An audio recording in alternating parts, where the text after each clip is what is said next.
చేసినటువంటి ఆరోపణలు కొన్ని ప్రధానమైనటువంటి ఆరోపణలు వాటికి సమాధానాలు మీ ద్వారా ప్రజలకు చెప్పాలన్నటువంటి ఉద్దేశంతో మీ ముందుకు రావడం జరిగింది. వారు చేసినటువంటి ప్రధానమైనటువంటి ఆరోపణ ఏంటంటే ఉత్తరాంధ్రకి జగన్మోహన్ రెడ్డి గారు చేసింది ఏంటి, ఆయన ఏమీ చేయలేదు. గడిచినటువంటి 5 సంవత్సరాలుగా జగన్మోహన్ రెడ్డి గారి పాలనలో ఉత్తరాంధ్రకి ఏమి మీరు చేశారనేటువంటి విషయాన్ని వారు అడగడం జరిగింది. ఎక్కడి నుంచి, శ్రీకాకుళం నుంచి పాయకరావుపేట వరకు మొదలు పెట్టమంటారా, లేదా పాయకరావుపేట నుంచి శ్రీకాకుళం వరకు మొదలు పెట్టమంటారా? గతంలో 15 సంవత్సరాలు మీ తండ్రి గారు ఉమ్మడి రాష్ట్రానికి 10 సంవత్సరాలు, రాష్ట్ర విభజన జరిగిన తర్వాత 5 సంవత్సరాలు, 15 సంవత్సరాలు మొన్న వచ్చినటువంటి అధికారానికన్నా ముందు 3 పర్యాయాలు ఈ రాష్ట్రానికి ముఖ్యమంత్రిగా చేశారు. గతంలో ఎప్పుడు కూడా ఉత్తరాంధ్రకి ఆయన హయాంలో జరిగినటువంటి కార్యక్రమాలు ఏంటో ఒకసారి చెప్పుంటే మేము మిగిలినటువంటి వాడికి సమాధానం చెప్పేవాళ్ళం. జగన్మోహన్ రెడ్డి గారు గడిచినటువంటి 5 సంవత్సరాల్లో శ్రీకాకుళంలో మొదలు పెడితే ఉద్దానం కిడ్నీ సమస్యకు సంబంధించి 700 కోట్ల రూపాయలతో వాటర్ ప్రాజెక్టు నిర్మించాం, కిడ్నీ రీసెర్చ్ సెంటర్ నిర్మించాం. ఎన్నో దశాబ్దాలుగా ఉన్నటువంటి మూలపేట పోర్టు నిర్మాణం, శ్రీకాకుళంకి సంబంధించి ఆ ప్రాంతం తాలూకు రూపురేఖలు మార్చేటువంటి శ్రీకాకుళం పోర్టు, మూలపేట పోర్టు నిర్మాణాన్ని ప్రారంభించాం. విజయనగరంలో మెడికల్ కాలేజ్ నిర్మించాం,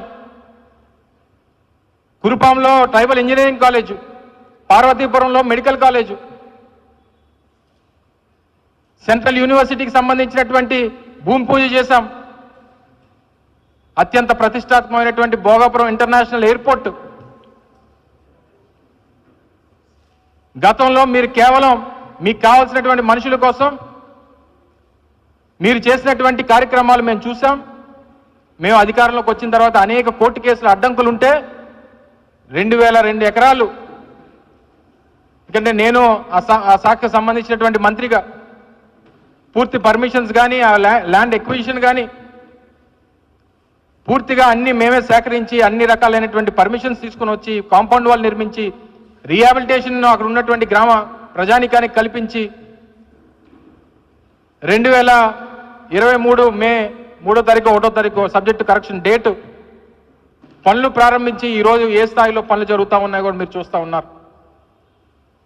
ఐటీ కంపెనీ గురించి అడిగారు. ఇన్ఫోసిస్ తీసుకొచ్చింది ఎవరు విశాఖపట్నానికి? ర్యాన్స్టాడ్ లాంటి పెద్ద కన్సల్టెంట్ కంపెనీ, ప్రపంచంలోనే అతిపెద్ద కన్సల్టెంట్ కంపెనీ ర్యాన్స్టాడ్ తీసుకొచ్చింది ఎవరు విశాఖపట్నానికి? WNS ఈరోజు మీరు చెప్తా ఉన్నారు HSBC వెళ్ళిపోయిందని చెప్పి, అదే HSBC ఆ బిల్డింగ్ లో WNS తీసుకొని వచ్చి 3000 మందికి ఉపాధి కల్పించింది ఎవరు ప్రభుత్వంలో చేశారు? మీకు ఇవేవి కనబడరు. మేము తీసుకొచ్చినటువంటి TCS ను కూడా మీరే తీసుకొచ్చారని చెప్పుకునేటువంటి పరిస్థితికి వచ్చేస్తే, ఆ TCS కూడా 10,000 మంది అన్నారు. నిన్న మాట్లాడితేనేమో 1500, 2000 మంది అని అంటున్నారు. సరే, చెప్పినప్పుడు మేము గతంలో కూడా చెప్పాం, ఇన్ఫోసిస్ తీసుకొచ్చినప్పుడు చెప్పాం 1000 మంది ఎంప్లాయీస్తో ఇన్ఫోసిస్ తీసుకొస్తున్నానని చెప్పాం. 1000 మందితో సెంటర్ ఓపెన్ చేశాం. గత సంవత్సరం అక్టోబర్ 16వ తారీఖున జగన్మోహన్ రెడ్డి గారి చేతుల మీదుగా ఇన్ఫోసిస్ కార్యాలయాన్ని ప్రారంభించాం. అసలు విశాఖపట్నంలో ఐటీ హిల్స్ తీసుకొని వచ్చి అక్కడ ఐటీ హిల్స్ స్థాపన కారకులే రాజశేఖర రెడ్డి గారి కుటుంబం. మీ తండ్రి గారు గతంలో 14 సంవత్సరాలు ముఖ్యమంత్రిగా ఉండి ఏం చేశారు విశాఖపట్నానికి చెప్పండి. మళ్ళీ నేను అడుగుతారు, మీరు ఏం చేశారు ఇక్కడ 700 కోట్లు పెట్టి, 400 కోట్లు 700 కోట్లు పెట్టి మీరు రుషికొండలో బిల్డింగ్ కట్టారని? ఎస్, గవర్నమెంట్ బిల్డింగ్ అది. ఈరోజు జగన్మోహన్ రెడ్డి గారు ఉండట్లేదే, లేదా మా పార్టీ నాయకులు ఉండట్లేదే. ప్రభుత్వానికి ఏ రకంగా ఉపయోగించుకోవాలో ఆ రకంగా ఉపయోగించుకోండి. అంత బ్రహ్మాండంగా ఒక బిల్డింగ్ నిర్మాణం చేసి ప్రభుత్వానికి సంబంధించినటువంటి నిర్మాణాలు చేపడితే దానికి సంబంధించి లేనిపోయినటువంటి ఆరోపణలు చేస్తూ ఉన్నారు.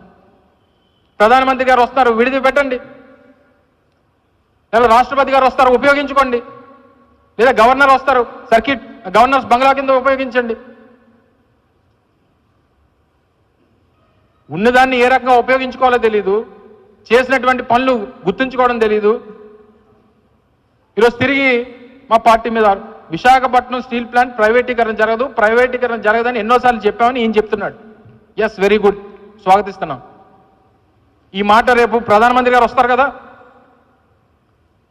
విశాఖపట్నం స్టీల్ ప్లాంట్ ప్రైవేటీకరణ జరగదు అని చెప్పి పెద్ద మనిషి నిన్న ప్రకటన చేశారు. ఎస్, స్వాగతిస్తున్నాం. కానీ ఆయనకి అది చెప్పాల్సింది. ఈయన చెప్పాడు, చాలా ఎలక్షన్స్ ముందు చెప్పాడు, ఎన్నికలు అయిపోయి 7 నెలలు అవుతున్నాయి, ఇప్పుడు చెప్తున్నాడు. అక్కడ తీరా చూస్తే ఎంప్లాయీస్కి జీతాలు లేవు. వెళ్ళి స్థానిక ఎంపీని అడిగితే మీకు జీతాలు ఇవ్వట్లేదు అని చెప్పి ఆయన క్వశ్చన్ మార్క్ ఉంటాడు.